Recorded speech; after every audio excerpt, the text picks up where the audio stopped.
however, look to have immediate control or comfort when going on social media platforms. However, my purpose and aim, still awaiting, is to shock everybody with truth, because actually truth separates and divides people more than lies. Because most people don't like to hear the truth. It takes a lot of responsibility. It's too difficult. The lies are too easy. And this is, I'm still awaiting to divide people and to balance my action. The purpose of my Facebook media. I haven't gone on YouTube yet because I don't feel qualified to do so.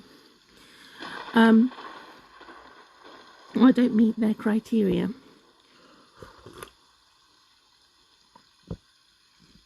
I'm enjoying this. And so, thank God for my tea. Thank God for my day. Thank God for my body that is resilient. Thank God for my pain management, pain relief. Thank God for people who do try to understand where I'm coming from, my background of my past and my future as balanced minded individuals. So as I like to be balanced minded, as much as divide individuals and people think, group think, I like to also unite people that are like-minded with their group think, and they're not too scared and not too much of a coward to think as an individual also.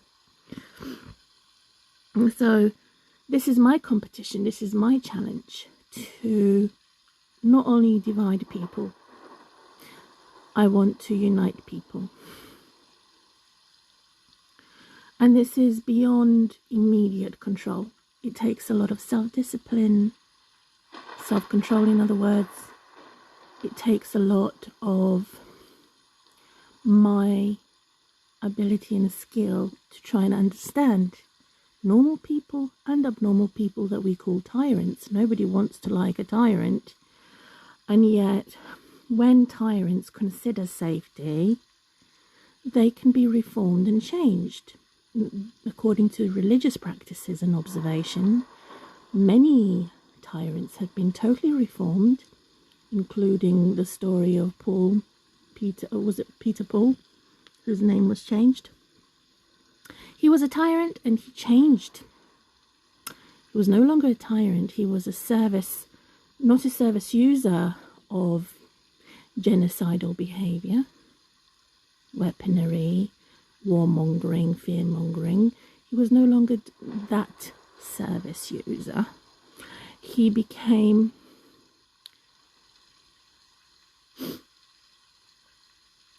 he blocked using and abusing individuals.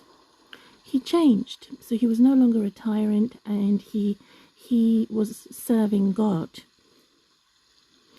People were still afraid of him, even though he changed. So it is possible for extremely wicked individuals to change from being a tyrant, sociopath, and psychopath.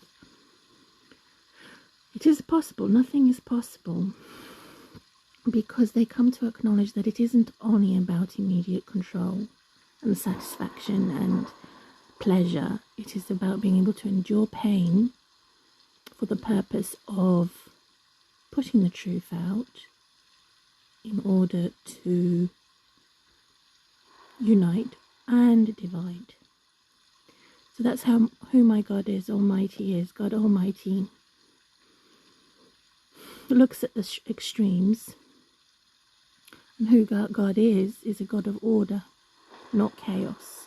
And that's another reason why sociopaths and psychopaths can change for the better. Whereas so-called normal people can change for the worse. So the good guys can become the bad guys, and the bad guys can become the good guy. However, When good guys are determined to carry on being good, they will remain good. That's my warning. And anyone accompanying me in my words. So I'm with people in the spirit of truth. And we worship God Almighty by truth, by spirit. That means I am there with you. God's worshippers will worship in spirit and in truth. And my prayers have come true because I said, God, let it be a reality, so that it's not only a fantasy and some stupid computer that's recording my face and my speech. It becomes real by God's power, that I am real in the room with you. My audience is listening to me. So I don't know if my daughter will accept my apologies, and my forthcoming contact with my separated daughter, which I know was unlawful. I know it should have been illegal. For 10 years, my home has been as a prison, and backdated to 2008, 2007, under a man who was behaving as a woman. Oh dear. So he persecuted me. I couldn't work and take care of my daughter alone. If I had a family to support me or a community to support me, I could have worked and gone to college at the same time. So I lost out my opportunities that normal people have, that have communities and families to help them bring up a child. So it was like bringing up 10 children with being tortured at the same time, under the category of migrant, prejudiced, sexist, and racist. Terrible. And I kept highlighting in all the videos I've done that my one child was equivalent to 10 children, and that my racist experience with NHS mental health services and children's social services, I keep highlighting that one white me is equivalent to 10 black women, because black women who are reporting racism would be supported, compared to me that is ignored. They are saying, oh, you must be mentally sick, and imagining it.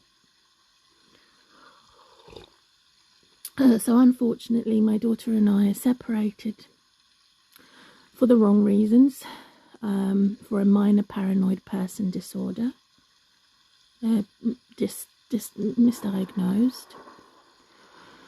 For nearly 10 years, 9 years now. So I took care of her for nearly 10 years. They're looking after her for nearly 10 years. So they've destroyed our relationship, and unfortunately, I don't know if there's any possibility to fix the problems that they've caused in my daughter's mind. She would probably need breathing space and another 10 years on her own before we could try and rebuild our relationship,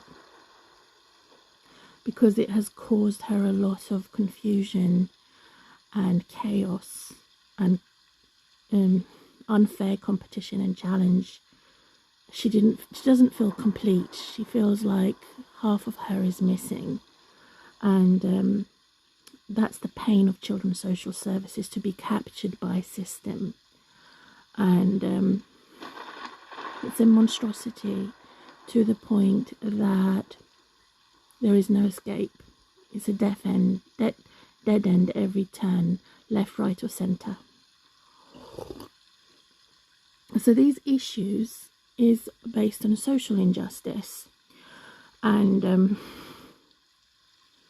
it's beyond repair. The damage has been done to my daughter. So I had apologised. The following contact, which is only 4 times a year, I hope that it will be her turn to apologise to me, and I will ask her kindly if she would want to apologise, and what would she apologise to me for. So that's due on the 8th of November 2022.